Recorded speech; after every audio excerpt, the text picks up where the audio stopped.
Good evening, good morning, good night, wherever you're watching this transmission. It is I, Mike, in the night. Today is the 25th of May, 2018. And, man, do I have a story and a half for you guys. And it is happening in Vancouver. And please do not turn it off because you don't live in Vancouver, because it will be coming to a city near you. It is I, Mike, in the night, broadcasting from Merritt, British Columbia. And local time here, it is 10 p.m. May 24th, and the rest of the world is pretty much May 25th. So, I really want to bring this up because I think this is coming to a city near you. Mobility Pricing Commission recommends more study of road pricing for Metro Vancouver. Report says gas tax could be eliminated or reduced to offset new tolls or fees. They're always finding a way to get you, no matter what. They're always finding a way to hit your pocketbook. You know what I'm saying? Let's look at this year, guys. A commission created to look at whether the road pricing could come to Metro Vancouver will leave it up to TransLink to come up with details for what system should be in place and how much it would cost. So if you're driving 10 kilometers, it might cost you $2 now to drive anywhere.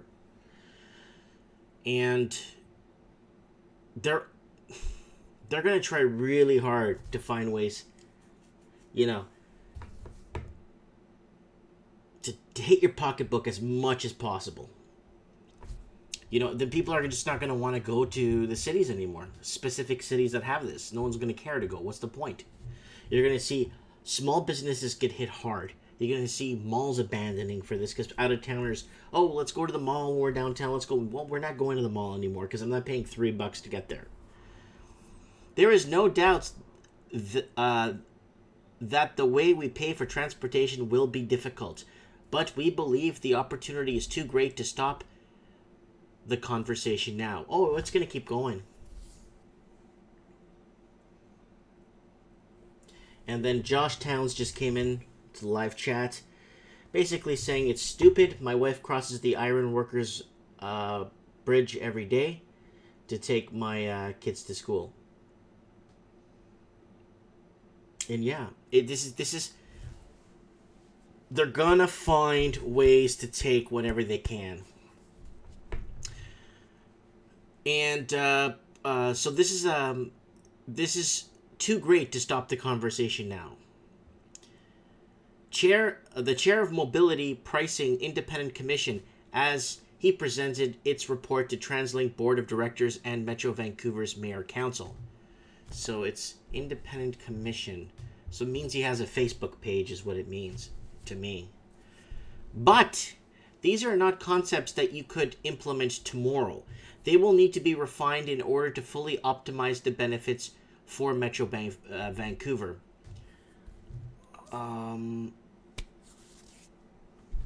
These are not benefits, guys. Then there's a little blurb here. Burnaby Board of Trade calls for revenue-neutral mobility pricing ahead of today's TransLink report. Okay. So Burnaby is talking. So once it gets in the loop, once it starts getting into conversation, it becomes a reality. And this is taking away freedom, people. This is freedom. And the sad part is they're going to know where you are all the time, too. The report outlines two different ways that mobility pricing could be implemented through a series of fees or checkpoints throughout the region, predominantly at bridges or distant-based fees. So, but here's the deal. I would gladly pay this fee if there's no traffic. If I could get 12 city blocks in 4 minutes with no traffic, I would gladly pay that fee. But if I'm going to have to sit there for 45 minutes to drive 5 city blocks, I want my money back. I'm not paying for that. Those fees could vary from about $1 to $12 per trip, depending on the time of day, how many municipalities are crossed, and what systems are implemented. It's in the talk, people. They're already planning it out, planning out the fees, planning out what they feel is going to be necessary to get this done. And believe me, it might not be today or tomorrow, but this is coming soon to a city near you. So pay close attention, okay, guys? And you know what the effed up part of all of this is? Hey, let's make housing so goddamn unaffordable. Get people to commute 2 hours in a day or an hour and a half by car. Hey, let's start charging them checkpoints for coming that distance too. That's pretty bad, man. That's blind. That's like a blind theft. It's like purposely setting you up to fail. Oh, there's a bunch of people sitting around here, you know, ready to talk about this. Those details will be figured out by TransLink staff before more detailed proposals is put forward, which would then have to be approved by both provincial and local governments along with the TransLink board of directors. It's going to take some significant time to understand the possibilities and potential that what's been outlined, says new Westminster Mayor Jonathan Cote, who cautioned it would be at least 2 years before a decision is to be made. It's in the talks, guys. It is coming to a city. Hey, let's, Vancouver's like the guinea pig of everything. Let's see what happens if we inflate our housing prices 70 times more its value. Hey, let's see what happens if we do this. Hey, let's see what happens demographically if everybody leaves the city. Where would they move to? And it's just like guinea pigs in a petri dish where people are watching and seeing where things are headed. The reality is, a year from now, we are not going to have mobility pricing in Vancouver. 2 years from now, there is not going to be mobility pricing in Vancouver. But the next 5 to 10 years, we are going to have more challenges with congestion and pressure to invest in transportation infrastructure. Well, that's why we pay taxes. So this is a nightmare coming to a city near you. This could cost up to $2,700 a year per household. So what if you have 2 cars? What if you have 3 cars? What if you're living the Canadian dream or whatever that's supposed to mean anymore? The report says a checkpoint system will cost the average household anywhere from $1,800 to $2,700 per year, and distance-based charge between $1,000 and $1,700, but also reduce congestion by 20 to 25%.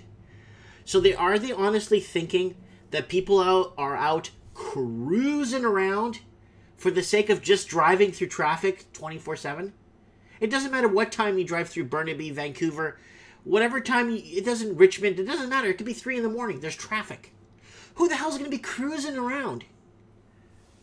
It's almost like a bad cell phone plan. Yeah, after 9 p.m., you could drive for free. After 10 p.m.,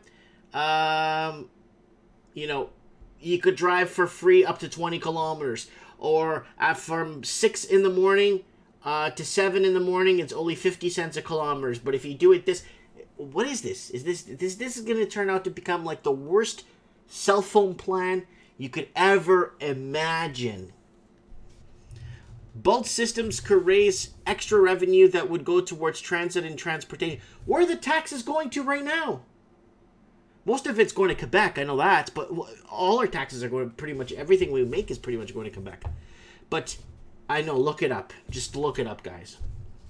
Infrastructure or could be revenue neutral through the elimination of reduction of gas taxes. It is not a feint of heart politically, and we recognize that, says Surrey Mayor Linda Hepner. The Commission has done is really getting us out of the gate with a very difficult decision, but one that needs to be had. So this is what Vancouver could learn from London about mobility pricing. So they got this in London, England. It's retarded. I'm sorry. It's people in the eastern part of the region. This is really concerning next conversation that we have to have. said Maple Ridge Mayor Nicole Reed. We have to be able to reduce congestion. Who is going out cruising around during peak hours anyway? There's no such thing as peak hours in Vancouver. Vancouver, 3 in the afternoon, traffic. 40 minutes to get to the freeway from downtown, up First or Hastings or whatever way you want to get to the highway. 40 minutes at 3 in the afternoon, 1 in the afternoon, noon, 11 in the morning. It's always traffic. So who is out there with their arm out, cruising, just cruising around and in traffic for 4 hours? Why would anyone? How is this going to decrease congestion? In this presentation, Sekel acknowledged it would be a difficult transition. To achieve benefits of mobile pricing... Hold on, people are... Yeah, this bomb detonation thing here. In Canadian restaurant in Mississauga, Ontario. It's pretty sad.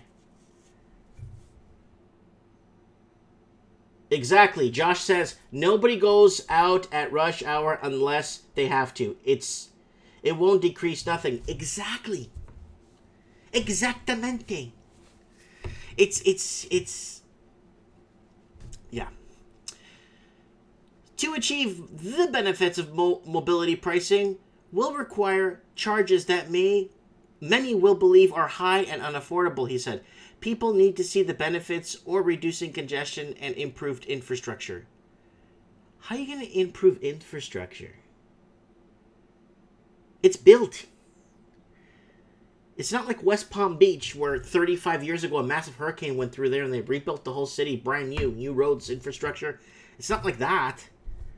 I don't understand. Like, the budgets for these cities, they put no money away for snow removal. They put no money away. It's all going to Quebec. I'm telling you, I'm going to do an entire show detailing how Quebec owns Canada. And I'm going to explain to you why we don't have money in the province of British Columbia. Why British Columbia is at a -0 GDP, or like a really bad in a really bad case right now. And I'll explain to you guys. And Hiroshi was here a few weeks ago talking about the same thing. Every province in Canada sends X amount of tax money to Ottawa. Then Ottawa decides which provinces get more money for infrastructure, sidewalks, bridges, whatever is needed, hospitals. BC is getting nothing, okay? Ontario, BC, Alberta, they get nothing. Then Winnipeg, Regina gets nothing. Winnipeg gets a little trinkle, a little sprinkle, not much. And then Ontario gets a little bit of money. But Quebec, the graph is like this compared to Ontario.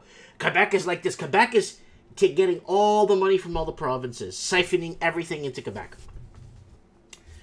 And when people say, oh, Quebec should be separate from Canada, we'll do a whole show about Quebec must separate from Canada. We don't need Quebec part of Canada. Canada does not need to be part of Quebec. But that's a debate for another day, guys. So... But he was optimistic. TransLink and local politicians will push forward with continuing the discussion in the months ahead. This is clearly the beginning of the conversation. We hope we've set the stage for work of our future dialogue. I'll keep following this, guys. This is the one here. This is the one I want to see here. What Vancouver can learn from London about mobility pricing. Oh, Christ. As Metro Vancouver... report nears release, London city planner explains benefits of congestion charge. Okay, people don't understand. London was built in the year 900 AD, started forming around the River Thames, and then it started building up with different families that were running or controlling the land, right? It's a very congested city, yes, but with the amount of millennials leaving there and moving to Middle England, okay. A city planner says UK's capital mobility pricing program could be an effective strategy to combat Vancouver's congestion woes. Mobility pricing refers to any fees, service charges or tolls associated with transportation costs, such as fuel taxes, transit fares, bridge and road tolls, and road usage charges. London introduced the congestion charging scheme in 2003. Drivers entering a zone in the central area of London metropolitan region between the hours of 7 in the morning and 6 p.m. during the week are charged £11.5, $20 daily. Wow, really? It's two different city plans. It won't... They don't get it. Glenn Plowden, Director of Strategy and Planning for Transport London, says the congestion charging scheme has been beneficial. I fail to see why. But it significantly reduced congestion and delay, which was a big problem for the economy in that part of the city. But no one's going to come down to the city to go shopping anymore and do stuff. Someone saying, Hui Do saying, I want to watch this, but it's 2 a.m. in Toronto. It's Mike in the Night, buddy. Watch it tomorrow on replay. Buddy, Hui, it's coming to a city near you, buddy. Watch this, and you're going to see what's happening. This is phenomenal. I think cities like Japan's going to implement this because that's going to be a great way to help build their military up by charging the working poor off the backs of the working... Oh my God, it's one hit after another. Businesses were also on board, he said, because they were bearing most of the cost of the delays to their shipping. But what's the point if your shipping comes early when there's no one that's going to go to the shop? I don't know if anyone's paying attention to this.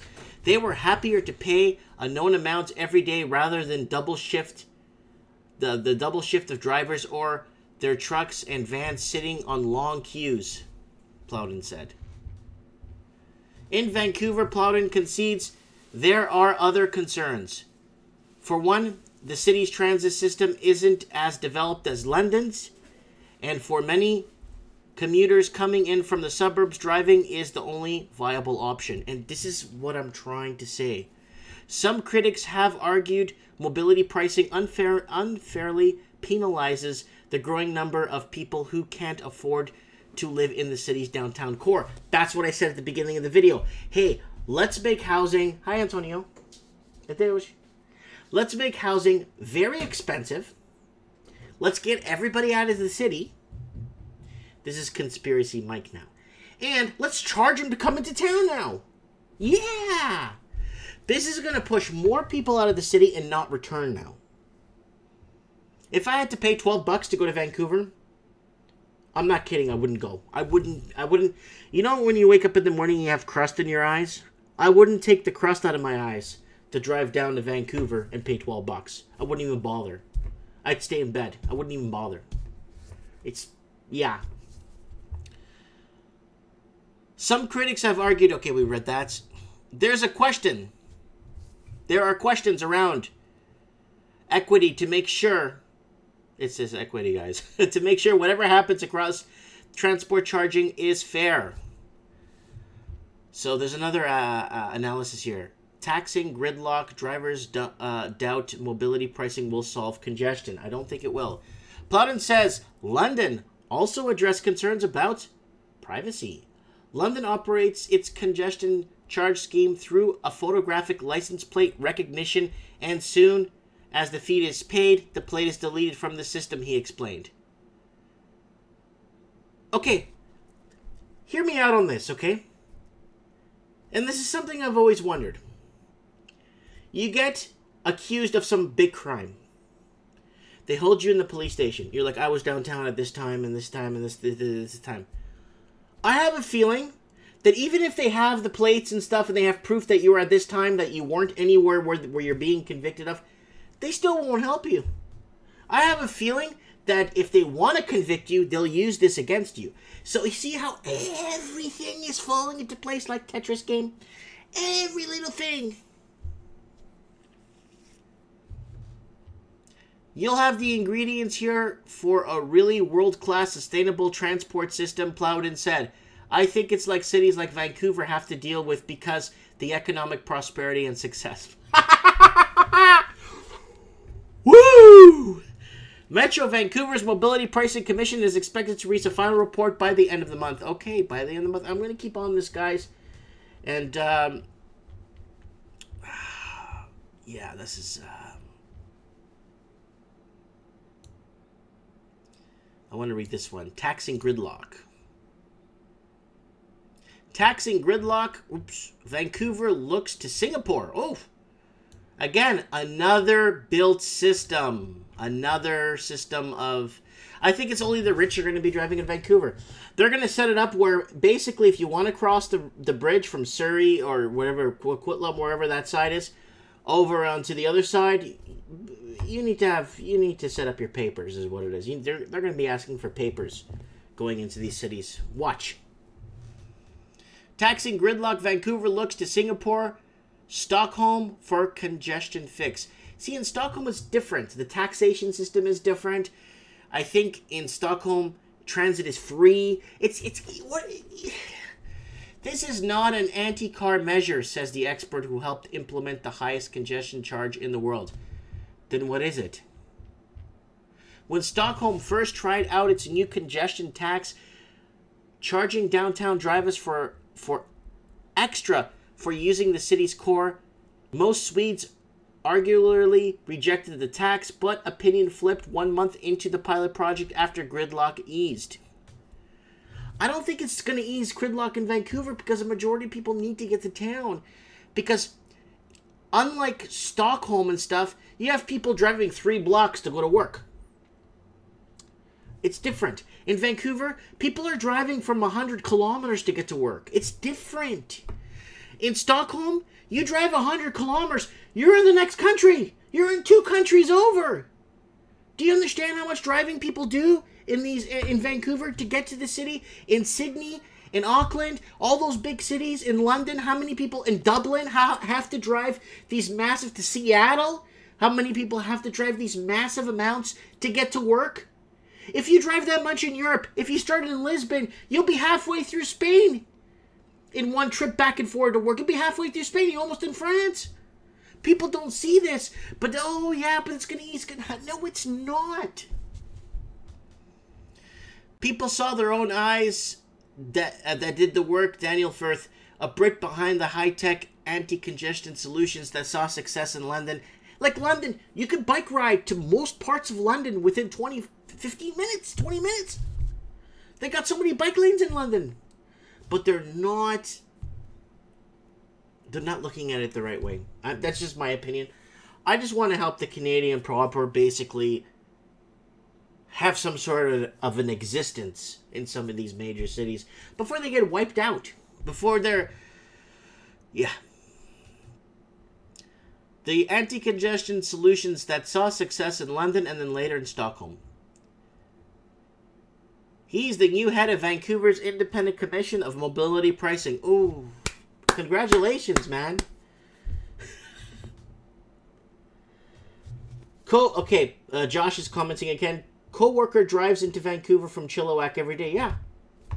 So if they start charging him by distance, what, they're going to charge him $18 a day to go through and from work? 20, 40, $100 a week to go to work?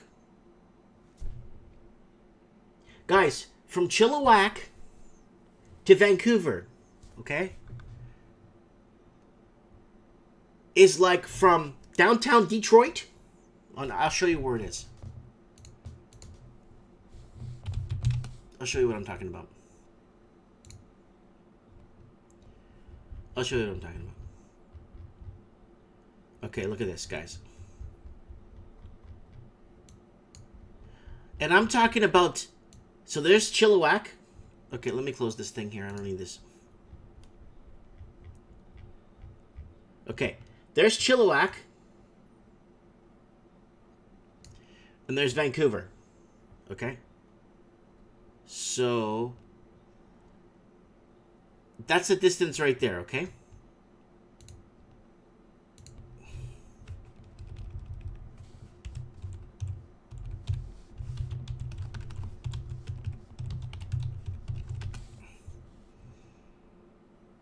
It is 1 hour and 9 minutes. It's 120 kilometers roughly. 102 to 120 depending on what route you take, okay?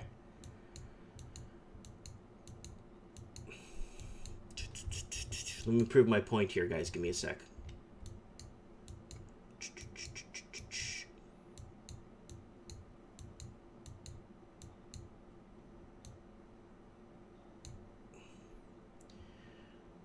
Detroit to Lima.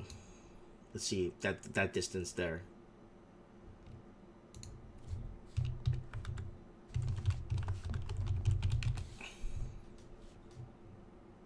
That's Lima, Peru. Let's fix that.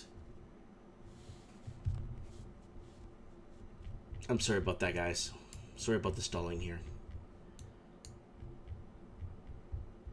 Okay, Detroit to Toledo. That's like in the next, pretty much on the border of the next state.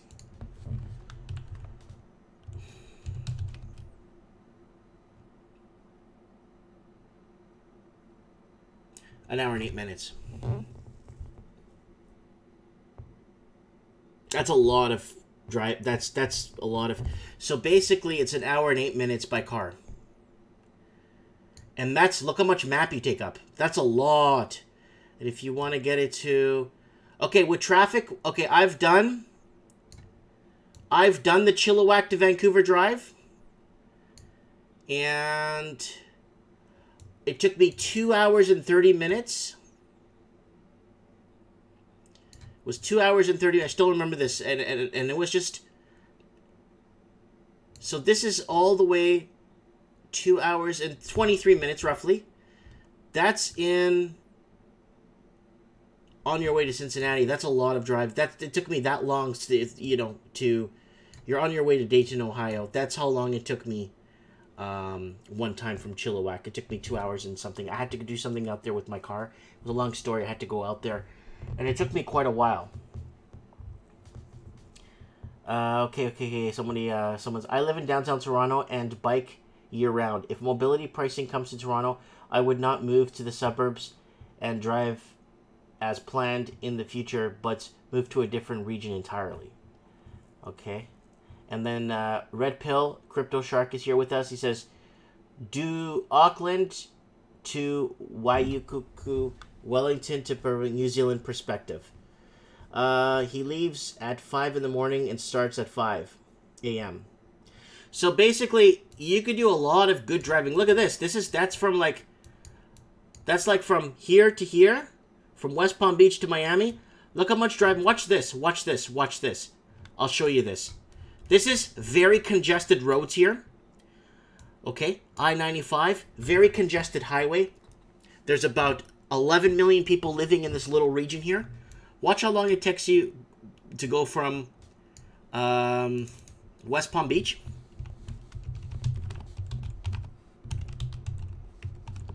to Miami. Watch this. And this is 11 million people in this area, okay?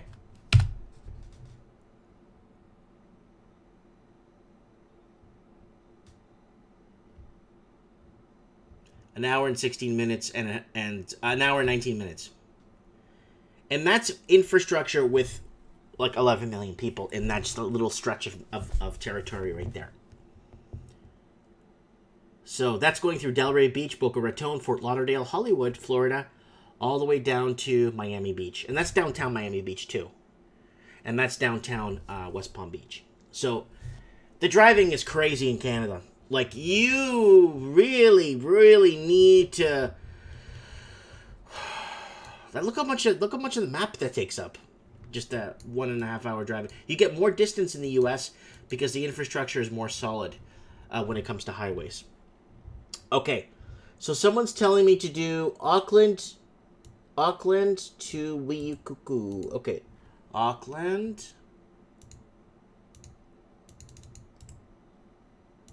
Okay, to, what is that? Waiuku?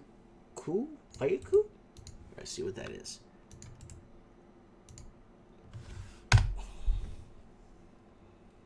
That's 1 hour and 10 minutes, the same.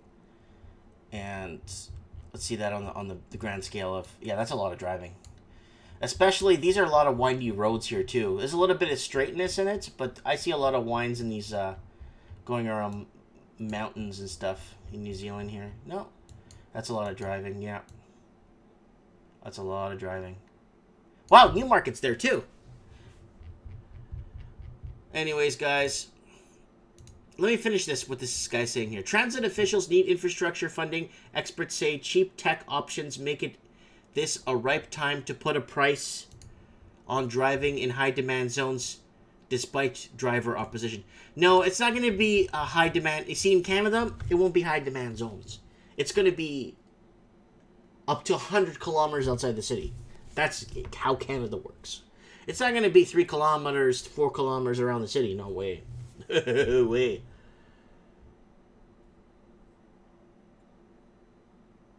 So, commute or work from home? Well, luckily, I got my bike, guys. I'm going to do a video on my bike. I got a bike I ordered. A little bike. A little cruiser bike to ride around Merritt here. And I'm just going to start biking to work. It's only 2 kilometers.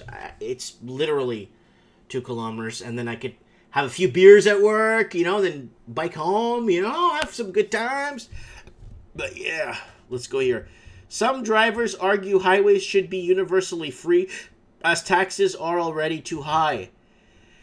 Any charge tied to driving distance is seen as unfair, especially for people who can't afford to live in Vancouver or a city with adequate public transit. Exactly.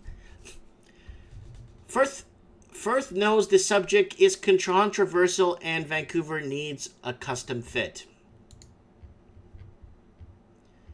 This is horrible, guys. You should be getting paid to drive on those roads in Vancouver.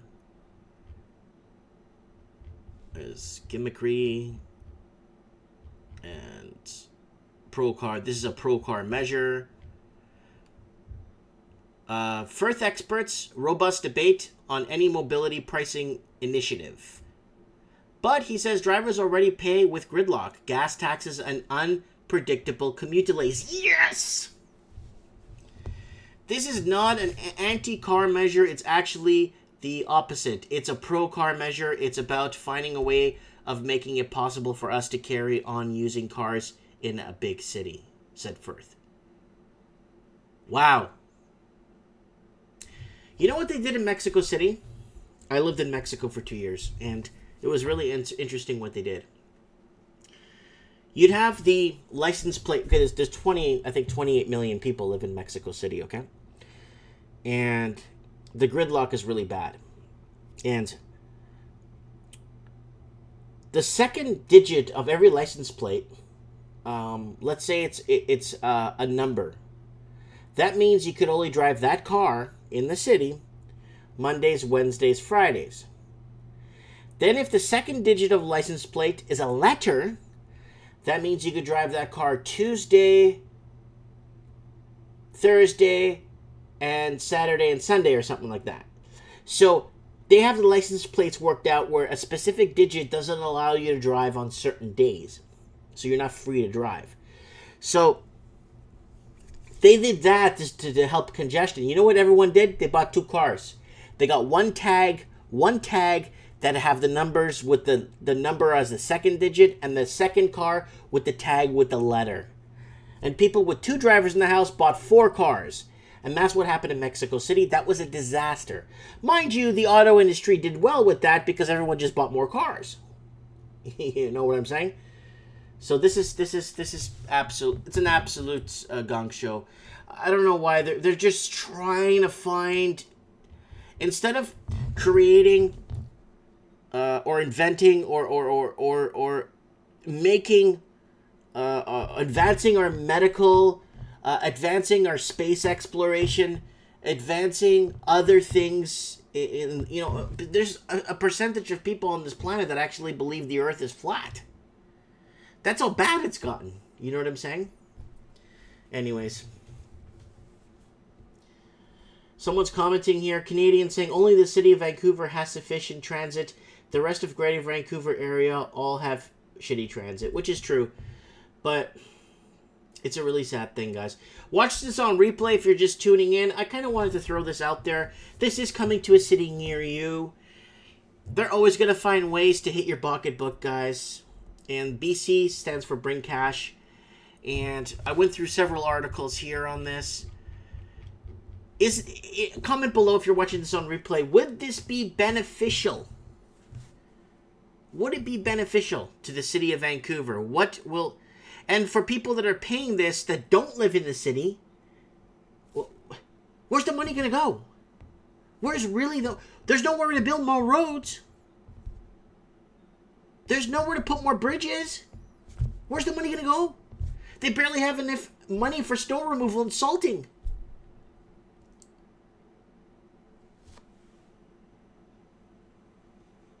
No one even lives in Vancouver. It's all people that have no roots in the city. Yeah. Yeah. Merritt team said, MRA team says, 604 says, yeah, nobody's Vancouver proper anymore. No one has ties to that. And that's what everybody's leaving. So that's another discussion for trends in the housing market and housing discussion. But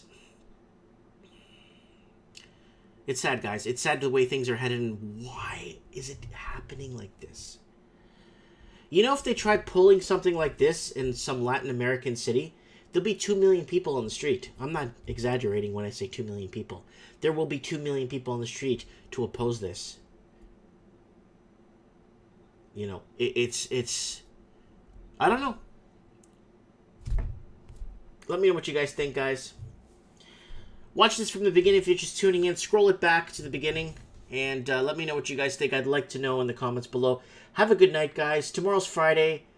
I'll be at the shop pretty much all day playing games and hanging out with customers. Thanks for watching.